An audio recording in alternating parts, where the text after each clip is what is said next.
Cole Easton in Minneapolis. Both men had just flown into town with minutes to spare before the press party started, but yeah, something was definitely off with the old man tonight. Nikko could ask, but then he'd have to pretend to give a shit, and the whole charade was just too exhausting. Newsflash! You're fighting Kay Kennedy tomorrow, so that means you're now the face of the CFA, so glam for the goddamn cam, will ya?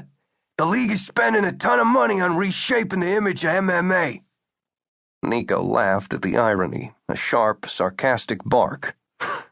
If this is the face they want showcasing the Cage Fighting Association, then their marketing director should get fired. Agreed. Were it up to me, Easton would be fronting this organization and representing my camp. No offense, but you clearly couldn't care less, and he knows how to play the game. He draws in a big crowd, which means bigger money.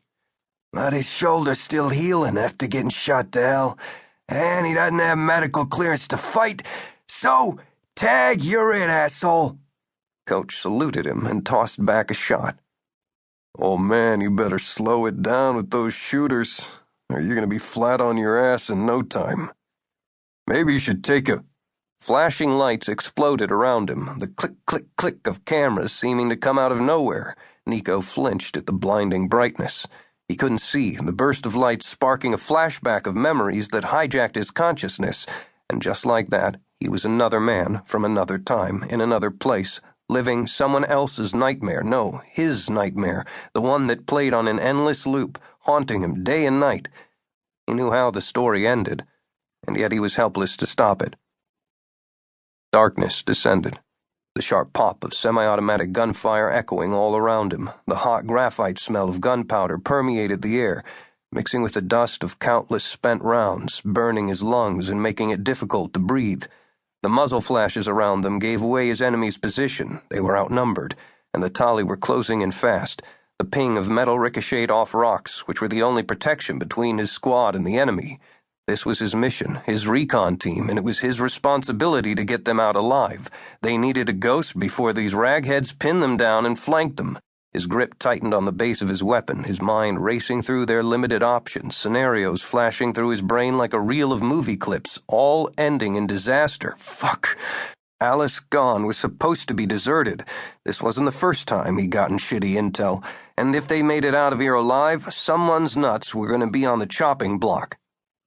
Hey, Bull, lay some cover fire for me, will you? I'm gonna try flank this fucker. Remington, the recon team's sniper and his best friend since boot camp, was gunning for the raghead, firing the majority of the rounds northwest of them. Damn it, something didn't feel right about all of this. Nikko's instincts were lighting up like the 4th of July, and there wasn't a goddamn thing he could do about it.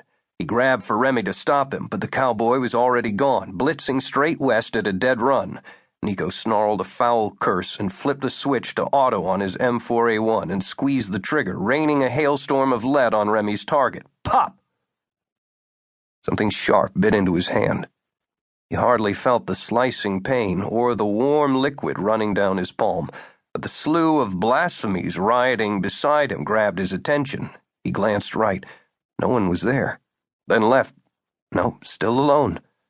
So who in the hell was grabbing him? The grip on his arm was like a vice, clamping down on his wrist and refusing to let him go. He couldn't pull the trigger. Remy was on his own, a good 30 meters from the burned-out hut that would serve as his sanctuary. Nikko tried to yank his arm free, once, twice, still stuck. Fuck! He saw the Tali's muzzle flash a second before the bullet's report echoed through the air, and the full metal jacket slammed into Remy's shoulder, knocking him to the ground. No! Reacting on reflex, Nikko threw a wild punch, trying to get loose from the invisible hold. His fist connected with something solid, and he gained his freedom, but the victory was short-lived. A second later, something slammed into him from behind, hard, and he was on the ground. Wham! Something collided with his face, and it was lights out. What the hell happened? Nikko sat on the edge of the narrow cot, springs poking him in the ass through the thin, broken-down mattress. Elbows braced against his knees, he sat there, staring at his bandaged hand, trying to remember how in the hell he got here. Yeah, there wasn't much coming to him.